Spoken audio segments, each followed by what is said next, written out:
So what is up guys, so for today's video we will be unboxing this wireless charger from Kula. So I ordered it from Lazada.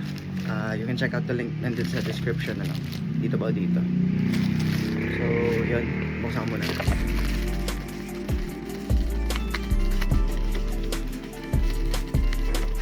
Yeah. So ito siya. Bumili ako nito kasi gusto ko yung design niya.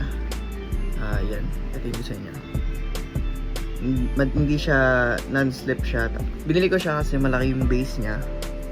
Medyo mabigat kasi yung phone ko. Naka iPhone 14 kasi ako. Medyo, kung makikita niyo yung specs ng iPhone 14, mabigat siya. So pagka yung mga wireless charger na stand na maliit lang, baka hindi kayanin. And ayoko rin naman nung bilog lang na nakalapag lang sa table. Ayoko rin naman ganun kasi gusto ko yung naka-stand siya. So, accessible siya. Pwede mong i-standby mode lang siya habang nag-charge siya dun. So, yun. Open ko na.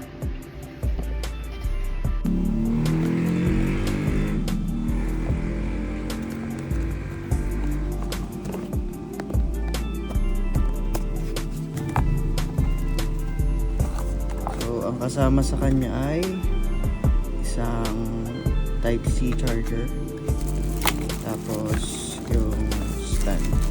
So yun lang inclusion niya.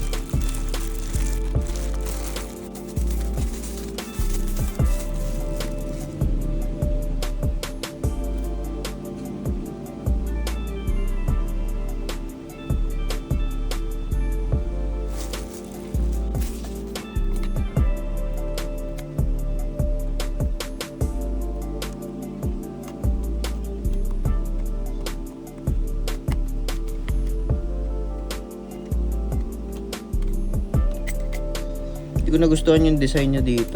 Ang hirap niya isaksak pagka ganyan.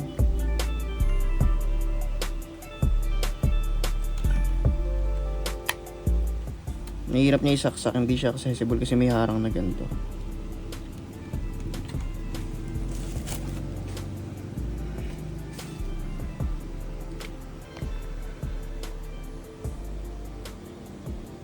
So dito, naka-standby mode na yung phone ko.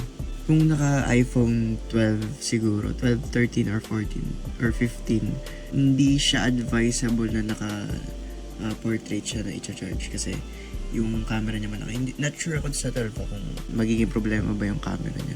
So yung light indicator niya dito, magbe-blue siya pagka charging siya, naka-red siya pagka hindi pa. So in about 3 to 5 minutes, 3 to 6 minutes ganun, 1% charge niya in an iPhone 14. So, regardless yon kung nakatayo or naka-landscape siyang chinarge, same lang din. So, yun nga, hindi na nag-charge pa rin naman siya kahit meron siyang malaking gap na ganun. But, much better kung wala syempre, para full contact yung likod niya. So, yun lang. If you like the video, please drop a like and subscribe. And if may mga questions kayo, drop them down in the comment. Or you can message me in my Facebook page. The link is below din in the description. Bye!